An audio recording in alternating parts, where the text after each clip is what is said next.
What's going on, guys? Balkan Architect here, and in today's video we're going to be talking about Lumion. So if you don't know, Lumion is a 3D rendering software especially catered towards architects. Now, one of the greatest benefits of Lumion is the fact that you can learn it really quickly. So unlike Revit, where you're gonna have to set aside 6 months to learn how to use the software, well, for Lumion you can get yourself started in an hour or so, and you can already generate amazing results.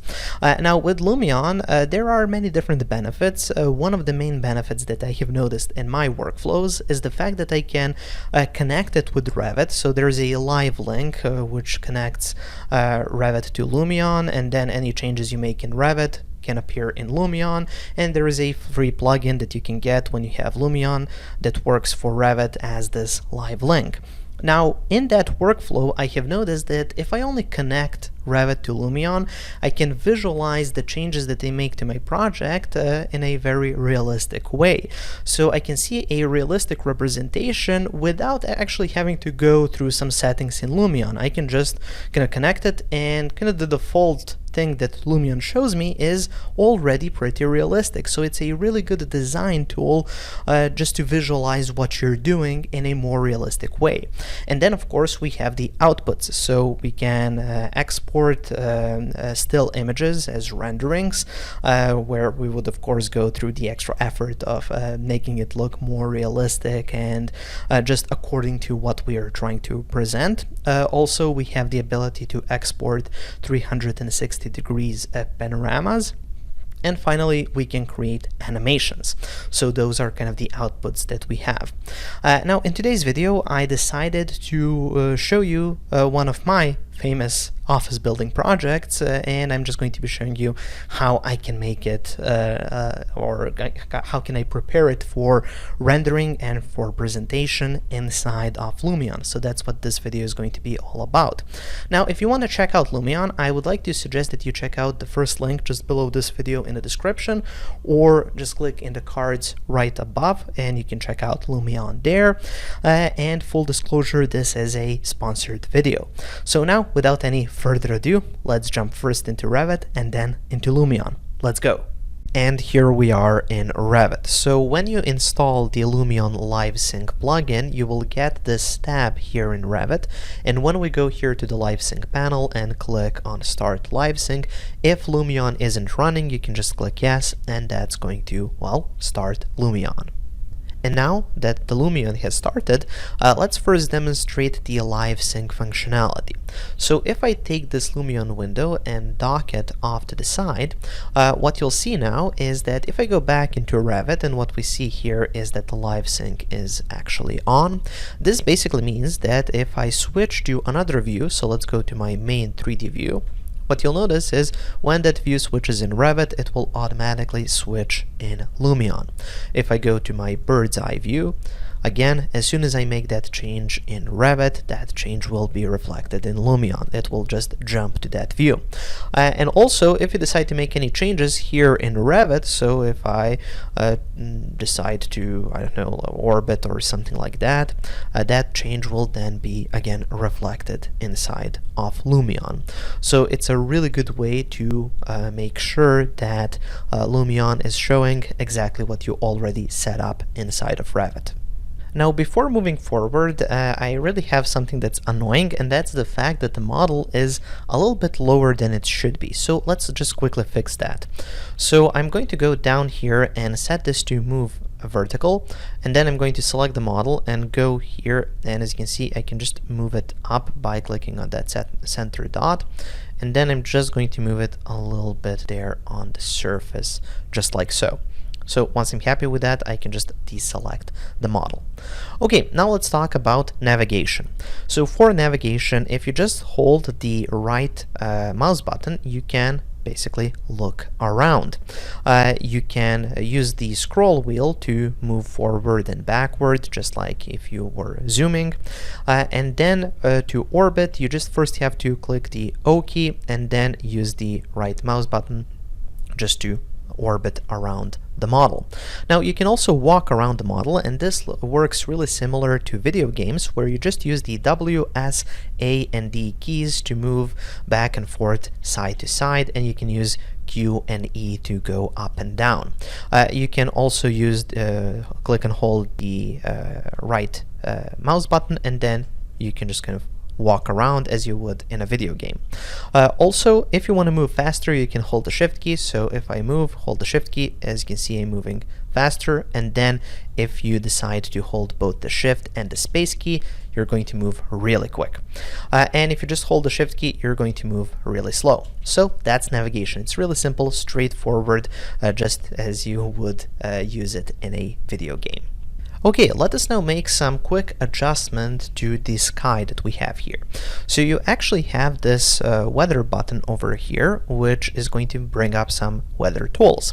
So the first one here is to select the sky, what type of sky you want to use, and here you have some options, so you can just pick one of those.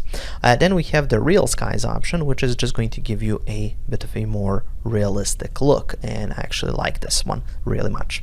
Then we have the sun direction. So you usually want to make sure that this is kind of accurate to the position of your model. So you just want to make sure that this matches the proper orientation of the building on the site. And then if we want to make some adjustments, if we turn off real skies here, we can manually set up the sun height, the brightness, cloudness, and so on. But in this case, I really like the real skies, so I'm just going to keep that option turned on. Okay, let's now add some background to our model. So for this, I'm going to be using the landscape tab here, and we have this height tool where we can edit the landscape. So what I want to do is I just want to add a little bit of mountains in the background, just to give us a nice contrast to our building. So I can do that by going here and setting this tool to rise, and then for the brush size we can increase it just a little bit, and then here for the brush speed we can increase that. And now if I come here, what you'll see is that I'm starting to rise the terrain here. Now I can actually increase the speed and the size just a little bit more to do this a bit quicker, and as you can see here I'm building, essentially I'm rising mountains out of the landscape, and I can just go all the way around, so that will give us a nice background for our model. So as you can see, our scene looks a lot better now with all of these mountains, and it's just kind of clicking and holding the mouse button. Now if you want to make some changes, if you're not happy if some of these are too steep, you can also go here to lower, and then you can lower some of these. You also have the option to smooth them, so if they're just a little bit too steep, you can, or too many kind of jagged edges, you can always come here and then make some adjustments. So as you can see here, I don't want to have those really steep edges, and now it looks a lot better, and we have a really nice background to our model. So if I go here and if I move around a little bit, go down, as you can see, now the model looks a lot better with these mountains in the background. Now using the same tools, for example, you don't really have to go up to build mountains. You can also go down to build, well, in this case let's build a pond.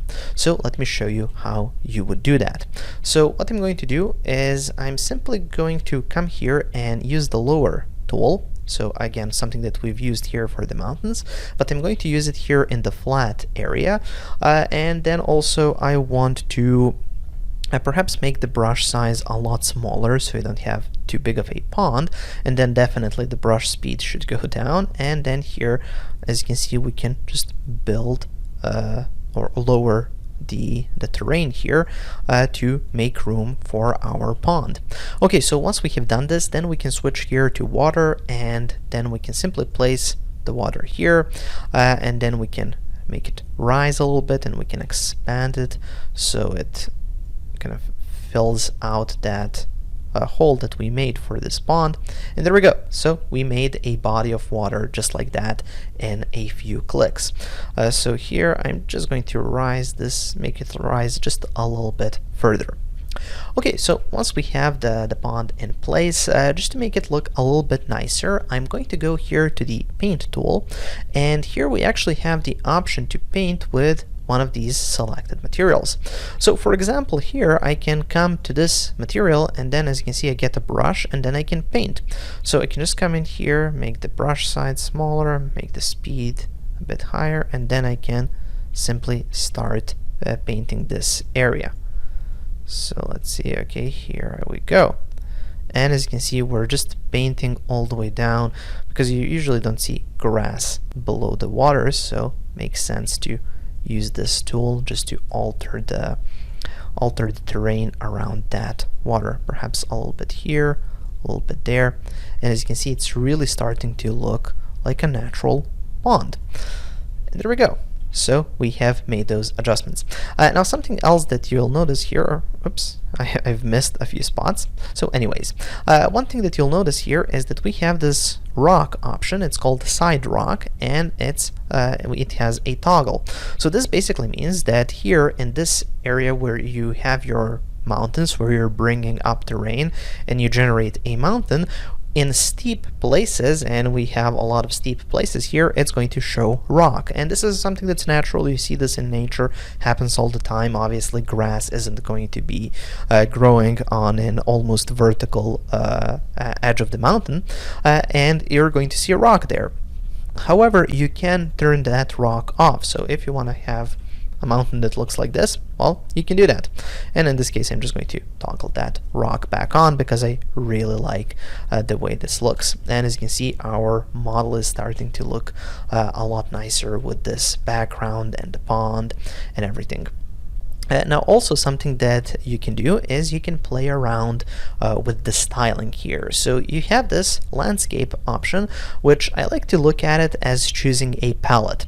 So here you have some colors which you can use. I've shown you how to paint them, and the same ones are applied here for the grass and the mountains, but you can actually change the palette and change the styling. So for example, if I click here on American, it's going to change the entire palette. You can see we have this grass that's a lot warmer, I guess, and we have this kind of orangish rock, and here for this kind of sand, it's again a little bit warmer. So you can really pick out whatever you want out of these. You can see you have many different styles, and then you can play around with them, and then you will get different options. So for example, we even have a snow option. So if you're building in a place where there's it's going to be kind of winter, long winters, you can just use that to show what it will look like in snow. Now I really like the classical European style here, so I'm just going to stick to that, and then we can just close this up. Now for our next step, we're going to be taking a look at the materials. So the first thing that I would like to adjust here is this glass here in between the floors. It's showing up the construction underneath, and I don't really like that, so let's now first adjust that.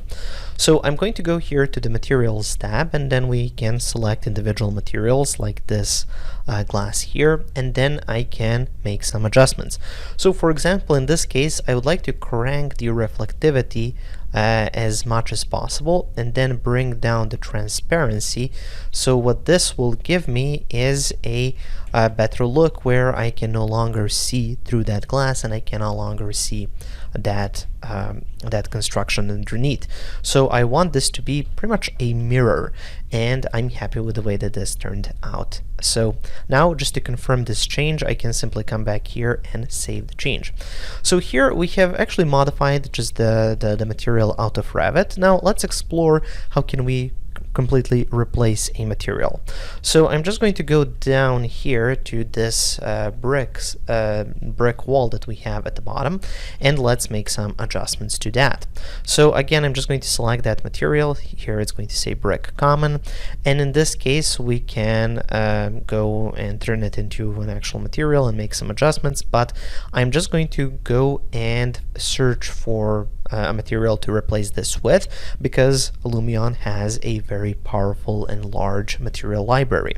So here I can search for different bricks for the outdoor. So here I can see what we have, and then I can just pick out whatever works for me for this project. Now let's say I want to use one of these. I think I'm going to go with, now let's go with this one, for example. Okay, so once you're happy with the material, you can adjust it further simply by going here and double clicking on that material, and now you can edit that material if you want. Now in this case, I'm just going to expand this a little bit further, and then I want to show you a really powerful option here, and that's weathering. So here you can set up weathering for different types of materials. In this case, I'm just going to pick out stone because that's kind of closest to this brick, and then here you can weather the edges and kind of adjust weathering around the edges. Let's see how that works out. Okay, this might be a bit too much, but yeah, we can go like that. Just add a bit more weathering so it looks like it's been there for a long time. And then something even more powerful perhaps is the foliage.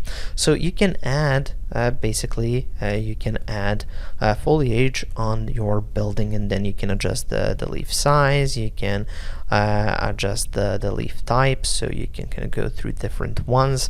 Actually, I like the darker ones. I think they work a bit better with the weathering. You can set up the ground level and so on, so you can kind of adjust that. I'm happy with it here. And then you have the spread pattern offset, so as you can see, that's making some changes there, but overall I'm really happy, and I think it's a powerful change and makes this whole thing look a lot more realistic than it was previously. So once we're happy with this, we can just simply go here and save those changes to our material. Now we're going to be taking a look at how can we improve our scene by adding some components, and in my opinion this is the best part. So I'm just going to go back to the content library, and then here if you go on place, then you can choose between nature, people, transportation, objects, and so on and so forth. So let's start with trees. So I'm going to start first with these clusters. Now what this allows you to do is it allows you to place some let's call it lower quality or a lower resolution trees in the background, which can then serve, well, as a background. So for example, I can take a cluster of trees like something like this. So let's say I need something like this, and then I can just come here and place that anywhere where I like in the background, just to kind of add to the background of my model. So I can even place here, and let's place a few here. Okay, there we go. Then we can go on the other side, and then we can place some there. So this is just going to improve the way that this model looks. So perhaps some here, if it's visible in some views. There we go. So that kind of completes this part of the scene. Then we can switch to something a bit higher quality trees. So for example, let's go with something like this, and then we can place those a bit closer to the model. So for example, in this case, I want to place it here around the building. So what I'm going to do here is just come, and instead of placing it with a single placement, we have an option to paint placement, and then I'm just going to reduce the density a little bit, well, a lot, and then here we can just kind of paint those trees in here around our building. Oops, I've added some there. Don't worry, we can delete those if we don't need them there, and then I can place some trees there. I can come here behind the building, perhaps add a little bit more there. And let's go to the other side and add some more. So for example, in this case, let's say I want to add them here, there, here, and so on. Okay, so once we have kind of those broad trees all placed, perhaps a few more here. There we go, perfect. Okay, so once we have those in place, as I said, I wanted to delete these up here. So what I'm going to do is basically come here and let's go to delete, and then I can just delete those. And if you want to delete any additional ones, again, you just come here and when this is set to delete, you can just, well, delete wherever you click, and then you can bring it back to placement. Okay, so once you're happy with everything, you can just come in here and confirm, and that's going to complete that that placement that we have there. And then finally, you're going to see that here we have some fine detail trees. Now these I'm not going to use, but this is basically something that you're going to use if it's really close to the camera. These are really high quality. Now in this case, I'm probably not going to be placing anything really close to the camera, so I'm not going to include those. But as you can see, our scene is already starting to look a lot better and a lot more realistic.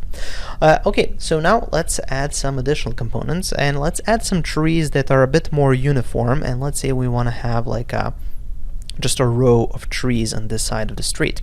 Well, for that, what I can do is just go here to trees, and then let's find something that would work over here. So for example, something like this. And then I'm just going to go here to mass placement, and then here, as you can see, I have already played around with some additional ones. So I'm just going to come here and delete those elements just like that, and I'm only going to have this one here. And then what you do is you just make one click, you extend, you make another click, and it's just going to place those trees there. Now you can increase the number of trees here, so if you want to have more of them, less of them, you can assign that there. You can play around with their direction uniformly, or you can go here and randomize the direction, so it's going to rotate them kind of each one separately.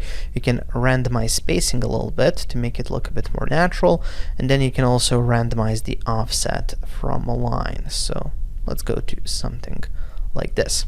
There we go. So we now have basically a placement of trees here. So let me just go back here. There we go. So now we have those trees placed there, just like in a line, and our model is starting to look really, really good. And I'm just going to speed up this part because placement of trees is the same as placement of any other elements or objects. So here, just the same approach for placing some cars on the scene.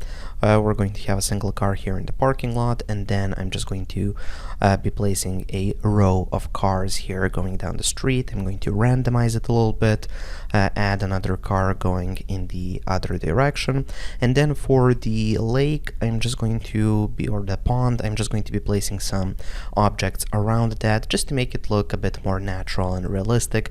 Embed some stones into the landscape here, add some shrubs and bushes, and now the whole scene looks a lot better.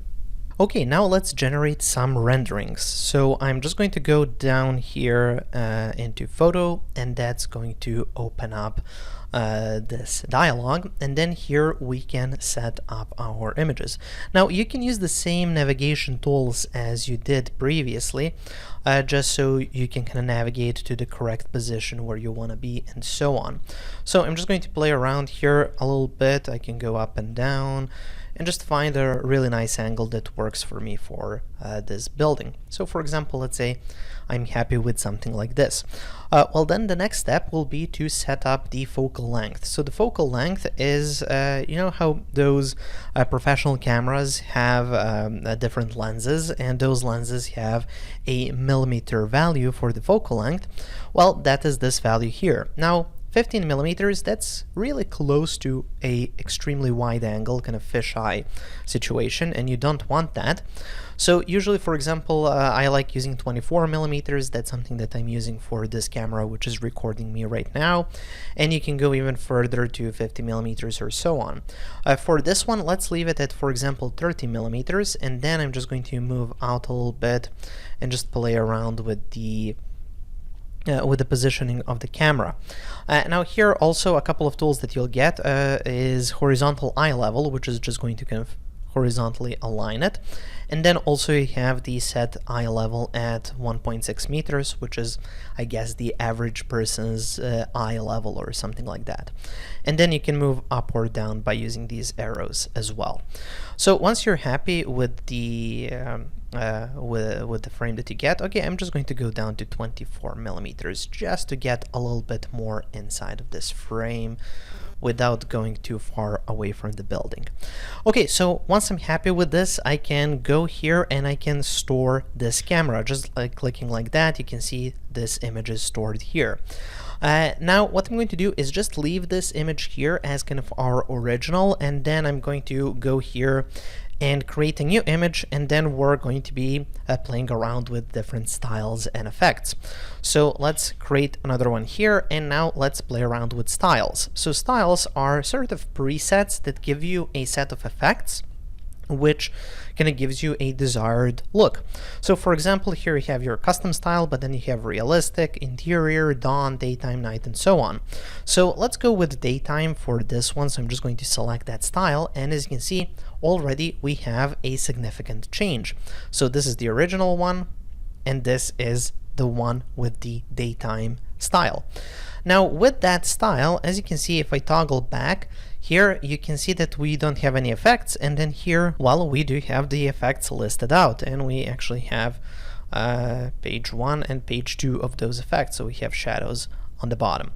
Okay, so now we can start playing around with these effects. So for example, for the real skies, I can click on that, and then here you can see I can set up the heading, which allows me to rotate that sky just like so. I can then play around with the brightness, and again, this is just controlling the sky, and then I have overall brightness and so on. So that is the first effect here that we have, and we can customize it however we like. Now if you want to rotate the sun without changing the position of the clouds, so for example, you like this cloud over here, but you want to change the sun a little bit, well, in that case you can add the sun effect. So you can add the sun effect by going here to add effect, and you just click on that, and it's going to open up a set of all of the effects. So for the sun one, I would go here to lighting, and then here we can see the sun effect, and as you can see, it's available here, and now I can set up the sun height, heading, and so on with the skies being stable. So I can just go and set up the height like this, the heading like so, and then I can play around even with the brightness. Okay, let's now go back here. Now what you'll see, the sun here, this effect is above the real skies. Now if it was below it, then I wouldn't have that independent settings for the sun that's not connected to the skies. So that's just something to keep in mind here when it comes to all of these effects. Now let's take this even further. So I'm just going to go here to this empty image, and then let's store this camera as well. So let's get this image as well. And now what I'm going to do, let's say I want to copy the effects that I have here to this photo here. Well, I can do that. I can just go back to this image, I can go here to effects, go to menu, and then I have the option to copy effect list. And then if I go to this image, I have the option to paste the effect list. The reason why I did this is because I want to have the same set of effects, but I also want to add one more effect over these, and it's really a good one. So let me show you. Let's go here to add effect, and then I'm just going to go here to sky weather, and then we have this precipitation effect. So if I just select that, what you'll see is now, well, it's raining. So it's raining on our inside of our image. So here you have the option to set up this precipitation in terms of rain or snow. So I can just go, and the further you go to the right, you can see you go to, well, snow. So in this case, let's try that. Let's see how this would look in winter. Then we have the phase. So as you can see, you can kind of play around at what time is it. So for example, maybe you have just a little bit of snow, or you have a lot of snow, or it's missing somewhere. So for example, I like this one where it's missing in the mountains a little bit. That looks good. Then you have the quantity, you have the size. So this is basically from the snow that's falling, and so on and so forth. You can also add some fog. This will make it a bit more realistic for this type of a scene that we have here. And there we go. So with just a few settings and with one effect, we went from this original image, which was really good. Don't get me wrong, this was really good, much better than Revit, definitely. But then we get this with just one effect and a few settings, and then finally we get a snow scene with that was one style, and this is just one effect, and it totally transformed the image, and now we have something completely different to show our building in the snow. And then finally, once you're happy with what you have achieved over here, you can then go ahead and render that. So you just go here to render photos, and then here you can render either the current shot, or you can render a whole set of photos. So for example, if you want to show this to your client, I have this one, it's kind of a little bit more constrained, then I have this one which is a little brighter, and then I have a snow image, so I want to show that to my client. I can just select all of those. Here we have additional outputs like the depth map, normal map, and so on. So these are probably make more sense if you're going to do some post-production in Photoshop or something like that. I don't need that for now. And then finally you have the option to set up the size. So are you going to be sending it as just as an email, so it can be a lower quality? Do you want it for desktop, for print, for poster, and so on? I'm just going to render these for desktop, so I'm just going to click there, and I can just find where I want to save this on my computer. So I can name this, we can call this one the test render, and just hit save. And now it's going to render all of those images one by one, and here you can see the process, and you can also notice that it's going really quickly. So in total we're 12 seconds in, 13, 15, so it's pretty much like 20 seconds to render these 3 images for desktop use, which is amazing. And then you can just open up that folder and you can view those images. So there you go. I think this is an amazing result for such a short time, and obviously as you get better and better with it, you can achieve better results more quickly. You can even export, as I said, animations or 360-degree panoramas. So it's definitely really powerful. So I would like to encourage you once again to check out the link in the description. So it's going to be the first link just below this video. Check out Lumion and you can try it out for yourself. Thank you for watching this video. Tell me in the comment section below, would you like to see more videos on the topic of Lumion? And I'll get back with another regular Balkan Architect tutorial in a few days. Thank you for watching and have a nice day.